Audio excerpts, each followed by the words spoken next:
Hello, beautiful people. We start this reading out with the forest. Fall into my arms and wait.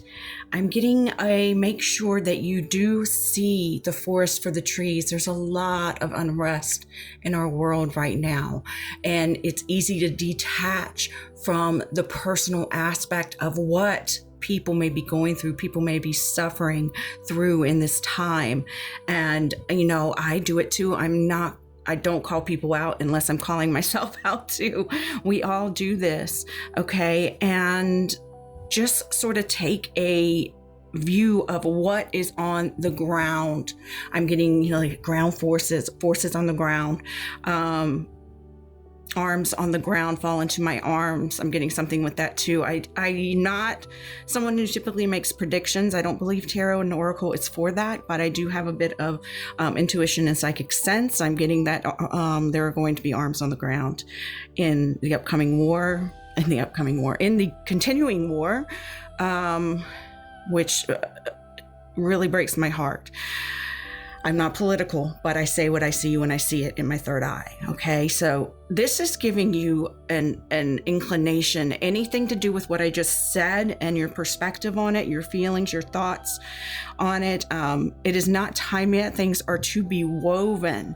So this may be something that you've been concerned about too. You are being told to wait, to hold your ground in this, hold to what you do that brings a light into this world right now. Fall into the arms of Source, Creator, Divine in this dark time in our history. Hold the opposites, extremes of life. Yes, there are so many extremes in our world right now, and it's just really appalling. I'm trying not to make this about society and political things because I'm not a political person, but you have to know what's going on in your world.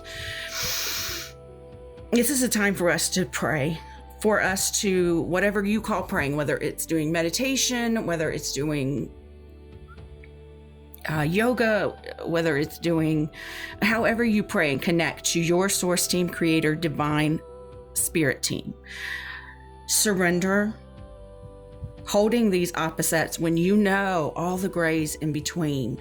But this is a time of extremes in our world and in our life. Let's get a tarot to go along with that. What would you like to share, spirit and spirit team of those watching this reading who need to hear it right now? Okay, 2 cards just fell off the deck of the Wild Unknown. The Shaman and the Shadow. Okay, some of you may be practicing your shamanistic skills on a literal level, but we can all be shamans. We can all be shamans when we connect to our magic, our spiritual world, our emotional world, our imaginative world, and facing shadows, yes, in our society, and it mirrors also, of course, within individual people. So don't shy away from your shadow. It doesn't have to be a deep, dark, scary thing. Some people call shadow stuff like and dark, the darkness, like negative or bad. I don't refer to it as that. There is something that's called like evil and good, and there is 2 definitions for shadow and dark as well. But right now, what I'm talking about is just the hidden parts of yourself that you think that you can't share with others, that you are embarrassed of, that you've been afraid to stand up for. All right, let's see what the tarot has as well. Too many cards, Spirit. Can I have less? Oh, yes, thank you. So we have the Knight of Wands. Yes, you may be feeling like you want to rush into something. Okay, I'm really getting rush into battle. I keep coming back to this whole world thing.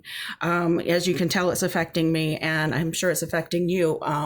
Some of you want to run to the rescue, probably of what is going on in our world and the people who are suffering, but it is not time for that just yet.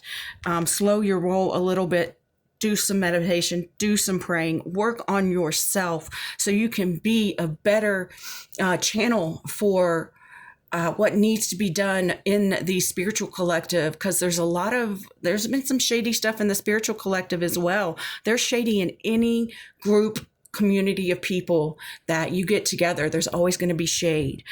Focus on strengthening your power, your skills, well, however they are, whether they're darker skills, lighter skills, gray skills, doesn't matter.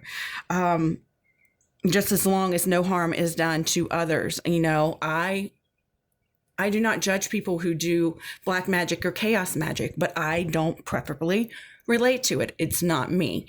There are people there's a place for everybody and everything, though, is kind of what I'm saying in this. Don't be too quick to rush to judgment or rush to action on something that's happening right now. This may be reflecting towards someone in their family, their friends, their work situation. And it also relates to the world at large. So I hope this helps someone out there. I hope you enjoyed it, and I'll see you next time. Take care.